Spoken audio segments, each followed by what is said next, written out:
সোমবার রাতে বিশালগড় থানাধীন অফিস টিলার নতুন পল্লী এলাকায় এলআইসি এজেন্ট তাপস দেবনাথের বাড়িতে চোরের দল হানা দিয়ে নগদ অর্থসহ স্বর্ণালংকার নিয়ে পালিয়ে যায়।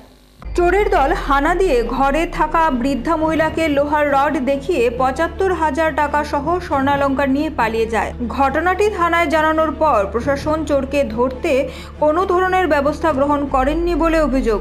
বিশালগড়ের অত্র এলাকায় বৃদ্ধি পাচ্ছে চোরের উপদ্রব বলে অভিযোগ। প্রশাসনের চরম ব্যর্থতার ফলে এই ধরনের ঘটনা বৃদ্ধি পাচ্ছে বলে অভিযোগ। বিশালগড়ের জনগণের দাবি অতি সত্বর বিশালগড় থানার ওসি সঞ্জিত সেনকে অন্যত্র স্থানে সরিয়ে নেওয়া হোক।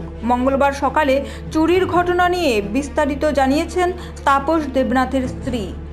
কালকে আমার আয়া দেখি চুরি টুরি করে নিয়ে গেছে গা, মাছ তো এদিকে মাঝে দাঁড়ালো অস্ত্র দিয়ে বয় দেখাইছে। তারপরে এই ঠাকুর ঘরতে ঠাকুর অলঙ্কারটি নিছে। তারপরে এর বাবু অফিস ঘর থেকে ৭৫,০০০ টাকা লয়ে গেছে। আর এদিকে আমার যা স্বর্ণ টর্ণ আছে সব লয়ে গেছে। কই গেছেন কালকে? হ্যাঁ, কালকে আমার দেওয়ার কালী পূজা ছিল। কোন জায়গা ধরে এটা উত্তর বজপুর। আপনার হাজবেন্ড কি করে? আমার হাজবেন্ড এলআইসি করে। কত টাকা ছিল? ৭৫,০০০ টাকা কালেকশনের টাকা। আর আদার্স কিছু নিছে? আর কিছু আদার্স কিছু আমার স্বর্ণ জিনিসটি আর কিছু রূপা টুপা ছিল। কয়টা নাগাদ আইসে টের পাইছেন আপনারা? আমরা টের পাইছি, আমরা ফোন গেছে 10টা 10:30 বাজে। তার সঙ্গে সঙ্গে আমরা আয় পড়ছি। আপনার বাড়িতে কে আছিল? বাড়িতে আমার বুড়া মা ছিল। মা ছিল চুরি করে গেছে পরে, এবার বাইরে তার লক লাগিয়ে দিয়ে গেছে পরে। মা পরে যে ডরে পরে চিল্লি করছে, মানুষ আইছে। তাইতে কি জানতে পাইছে?